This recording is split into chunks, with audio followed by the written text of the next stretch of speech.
Pada suatu hari aku dan kedua temanku mendapat undangan pertunjukan pentas tari di Taman Budaya Yogyakarta, dekat Malioboro, Yogyakarta.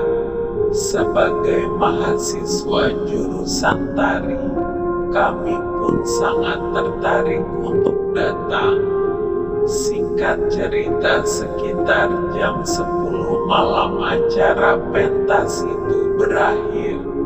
Kami tidak langsung pulang saat itu, dan baru setengah jam kemudian meninggalkan lokasi. Tetapi satu teman yang bernama Jabrix izin untuk ke rumah saudaranya. Akhirnya hanya aku dan Doble yang kembali pulang ke rumah kontakan berboncengan dengan motor. Di perjalanan menuju ke rumah, hujan turun dengan sangat lebatnya. Aku kebetulan berada di depan dan memakai jas hujan. Sedangkan Doble mau nggak mau harus mengalah untuk sedikit berhujan-hujanan. Hei, ya, bagaimana lagi? Jas hujannya cuma ada satu. Ada sekitar setengah jam perjalanan menyeluri jalan raya Bantul sampai akhirnya kami berbelok ke kanan sampai ke pintu gerbang Kasongan. Kemudian barulah butuh 10 menit lagi kami akan sampai di perumahan. Hujan mengguyur dengan lebatnya sehingga cukup mengganggu pandanganku yang sedang mengendarai motor supaya baik jalannya.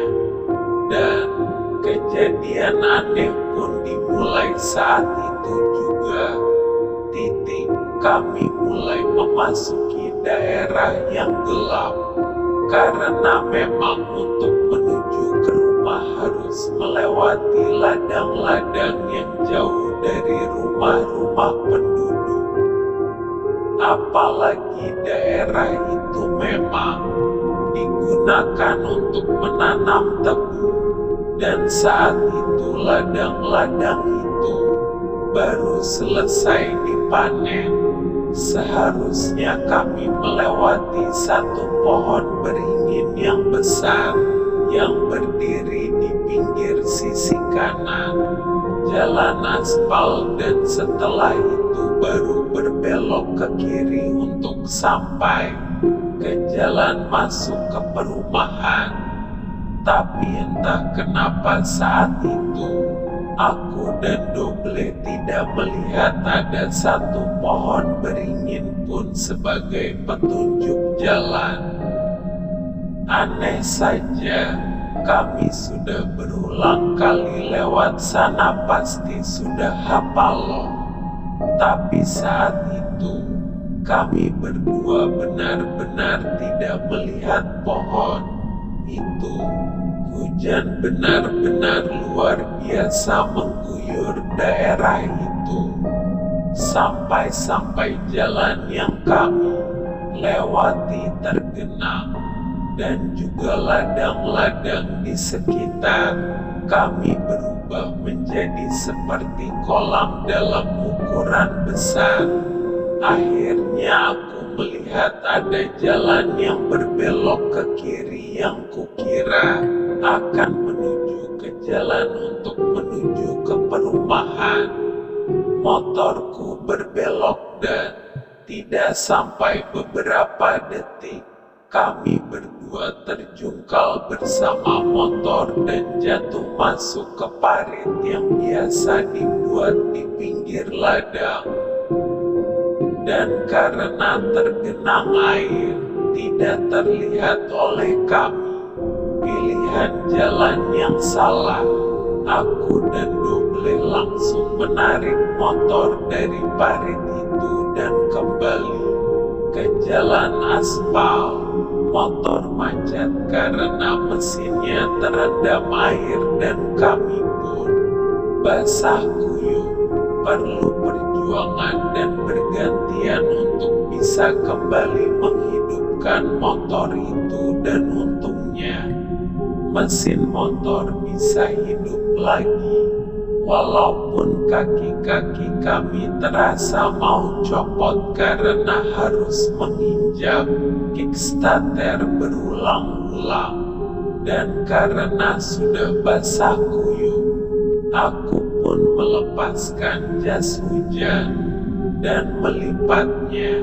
Lalu kami kembali berboncengan, tapi kali ini jalan dengan pelan-pelan sambil mencari-cari jalan yang berbelok ke kiri. Aku dan Doble akhirnya menemukan satu jalan yang berbelok ke kiri, yang agak menurun. Jalan aspal itu semakin menanjak, tapi karena tidak ingin mengalami kejadian yang sama, apalagi jalannya terendam air, kami menuruni belokan itu sambil menuntun motor dalam keadaan mesin hidup. Dan ternyata roda depan kembali terperosok, tapi untungnya kali ini kami tidak menaikinya. Lalu cepat-cepat kami menarik motor dan kembali ke jalan sebelumnya. Dan itu tidak hanya 2 kali terjadi, mungkin ada sampai 5 kali kami mengalaminya. Saking putus asanya, kami memutuskan untuk memilih jalan lurus saja. Ada belokan ke kiri, kami sudah tidak pedulikan lagi, juga tidak yakin lagi. Trauma sudah. Aku dan Doble berharap bisa menemukan seseorang untuk menanyakan jalan menuju ke perumahan.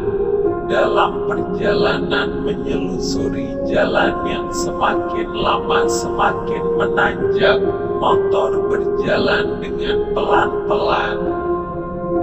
Di pinggir jalan ada seorang simba-simba dengan memakai baju petani pada umumnya dan memakai caping di kepalanya. Berjalan dengan pelan berlawan arah. Aku tidak tahu apakah itu seorang kakek atau nenek karena memang gelap dan lampu motorku pun tidak begitu terang. Aku menyapanya dan melambatkan motor yang kami berdua tumpangi. "Mbah," sapaku, tapi ternyata entahlah, sepertinya beliau tidak mau membalas sapaanku dan tetap berjalan sambil menundukkan kepala. Mungkin seandainya beliau membalas salamku, aku akan bertanya kepadanya, tetapi karena beliau sepertinya tidak mempedulikan kami, ya sudah, kami terus berjalan. Selepas itu sekitar 5 menitan, kami bertemu seorang pedagang angkringan yang sedang membawa gerobaknya menuruni jalan yang juga kami sedang lewati. Tapi sepertinya pedagang angkringan itu susah payah menahan laju gerobaknya. Karena jalannya menurun, membuatku tidak tega untuk bertanya kepadanya. Kami terus saja melewatinya. Setengah jam berjalan, akhirnya kami menemukan sebuah pertigaan dan kami kenal secara pasti pertigaan itu Itu adalah jalan yang menuju ke Gua Selarong, dan kami sering ke sana. Dan itu membuat kami sadar telah kesasar lebih dari 2 kilometer dari lokasi seharusnya. Dan aku pun menghentikan motor. Aduh, sudahlah, kita balik saja. Pokoknya kita susul yang jual angkringan tadi. Cari minuman hangat atau kalau ada makanan, sekalian istirahat dan santai dululah, kataku kepada Doble. Ia pun setuju. Lalu dengan naik motor kami mencoba menyusul pedagang angkringan tersebut. Untunglah masih bisa terkejar oleh kami, dan untungnya juga pedagang itu mau berhenti dan melayani kami. Tapi ya, sudah tidak ada apa-apa lagi. Yang ada cuma kopi saja dan rokok eceran. Sial lagi, airnya juga tidak terlalu panas, tapi kami nggak masalah dan minta dibuatkan kopi 2 gelas.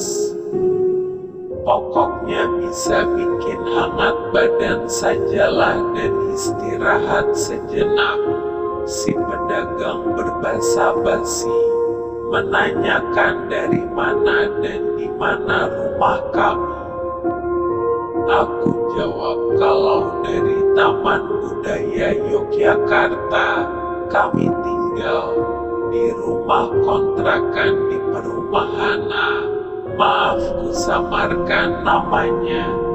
Mas, kalau perumahan A itu di mana ya jalannya? Tanyaku agak malu-malu. Loh, gimana Thomas ini? Katanya tinggal di perumahan itu. Masa rumahnya sendiri tidak tahu? Kata si pedagang sambil tertawa. Tapi kemudian dia menunjukkan ke arah belakang kami. Lah itu Mas, jalan ke perumahan. Aku dan Doble mengarahkan pandangan ke arah yang ditunjuk oleh pedagang. Ya ampun, ternyata jaraknya cuma sekitar 50 meter dari posisi kami. Hanya dibatasi oleh ladang yang kosong. Kami bisa melihat lampu penerangan jalan masuk dan lampu-lampu di perumahan itu. Sedangkan sebelumnya kami sama sekali tidak melihatnya. Dan sepertinya pedagang itu paham dengan keadaan yang sedang aku dan Doble alami. Lalu dia bertanya kepada kami berdua, Mas tadi ketemu sama Simba ya? Iya Mas, kok ngerti? Jawab kami bersamaan, juga heran atas perkataannya. Untung Mas kalian ketemu sama Simba itu. Kalau enggak Mas, saya jamin pulangnya besok pagi. Biasa itu Mas kalau di daerah sini kejadian seperti itu. Banyak yang dibikin bingung di daerah ini. Muter-muter tanpa tahu harus kemana. Tapi setelah mereka ketemu Simba sedang jalan, barulah mereka bisa pulih dari kebingungan. Untung juga ketemu saya lu. Kalau enggak pasti tetap kebingungan kan? Katanya sambil sedikit bercanda setelah menghabiskan kopi dan rokok kami membayar. agak lebih dari harga sebenarnya. Sebagai ucapan terima kasih kami atas bantuannya, kami pamit dan meluncur ke rumah kontrakan kami. Sampai di dalam rumah, kami melihat jam di dinding menunjukkan pukul 3 dini hari. Berarti dari sekitar jam 11 malam kami muter-muter sampai berjam-jam cari jalan ke rumah kami.